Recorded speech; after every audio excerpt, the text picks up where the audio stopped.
Hello there. Welcome back to Jennie Designs with Paper. Thanks for stopping by my channel today. I'm using a spreadsheet and a random number generator to create a card. So get comfy and let's get crafty. Today, the number generator and the spreadsheet chose Sizzix as the brand, and the product was stamps with coordinating dies. So this is a Sizzix, which is kind of perfect, Sizzix stamp and die set.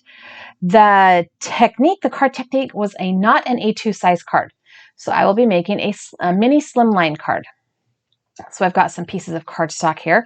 The color palette came from a color challenge, and this is the My Favorite Things color challenge. So I will be using this yellow, green, blue, and gray in my card today. If you want to check that out, I will link that over on the blog.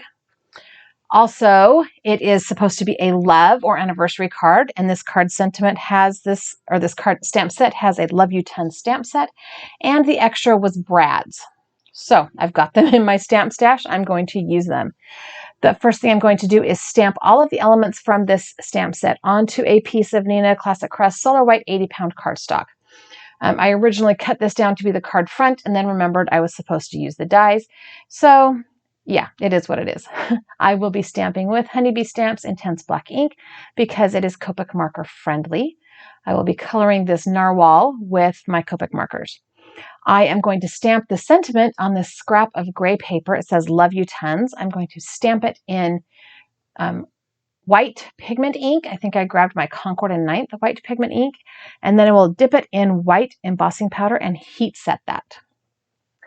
Before I stamped anything, I did prep the paper with my Rabbit Hole Designs anti-static powder tool.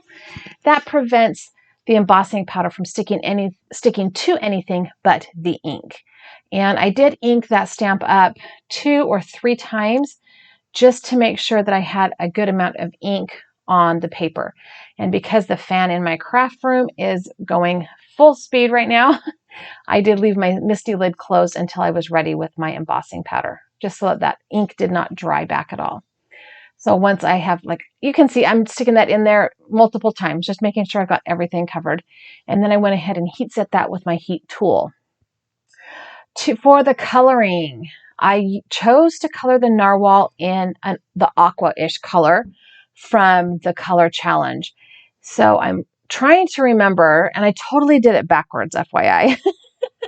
I know that the bottoms of animals like whales, sharks, narwhals, all the things are lighter on the bottom, so that animals from looking underneath, they kind of blend into the light coming down from the sky, and then they're darker on top, so that looking down into the water, you don't see their light reflective undersides, right? I remembered to color the belly light, and then when I got into coloring the narwhal, well, I left a white spot on the top of it. So it is what it is. It did kind of take a minute to blend all the colors together, but and then I did go back in and do some stippling with the darker 2 or 3 shades just to kind of give it that mottled or spotted look. I debated coloring those hearts pink, but pink or red was not in the color challenge, so that's where I added the yellow. So now that I have everything colored, I'm going to go ahead and cut these out with the coordinating dies. I'm using my Empress machine and my magnetic mat. I'm still taping these down.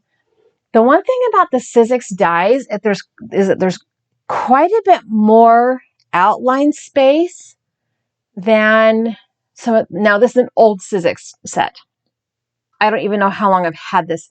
I've had this in my stash since so long that it was when Michaels and Joanne still sold Sizzix stamps and dies in their shop. So it's been a long time.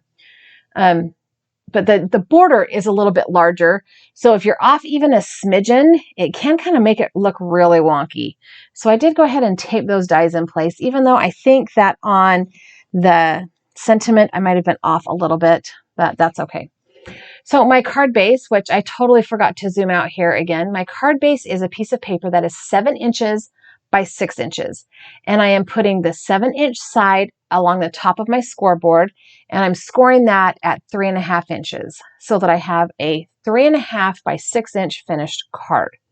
And this will fit into a regular size envelope, like the kind you buy in Big Huge Box at Walmart or Costco or wherever. So the first layer I'm going to put down is a layer of yellow paper. And I went ahead and stuck this on, and then remembered I was supposed to put brads in this. And I had this grand idea. I pulled out another oldie but goodie from my stash. This is a crocodile corner puncher. This is the one that does like the deco edge and the ticket edge. And my plan was to cut the corners out and then put the brads in the corner. Totally forgot. So I peeled that yellow paper up off of my card base, which is one of the reasons I love my ATGs, because I can take that off and most of the time not do any damage. And I did not center that very well, and I decided not to worry about it.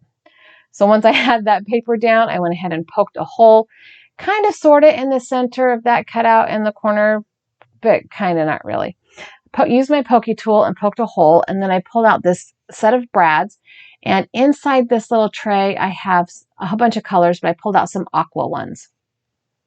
So here I'm adding that aqua back into our card, and I went ahead and pushed the brads through the holes, and I had all 4 of them in, then I flipped it over, and it took a minute to get the prongs apart on the brads, mostly because my nails are really weak and they bend easy, and also because these brads have been stuck together in my stash forever. Once I had the brads all opened up and put down, I'm going to go ahead and put foam tape on the back of this piece, because the legs to the prongs to the brad will not lay flat. So I pulled out my Altenew big roll of foam tape, added a whole bunch of foam tape to the back of that layer, and I'm going to go ahead and put this back onto our card base, just kind of visually centering it. It's still going to look a little wonky because I cut that green one down just a little too short, but then we're just going to lay the things out.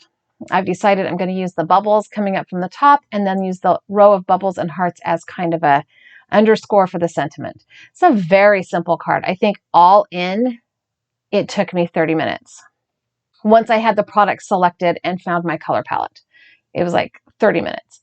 And of course, I didn't hold on to that narwhal long enough, and it slid across the paper, but whatever. It's fixable.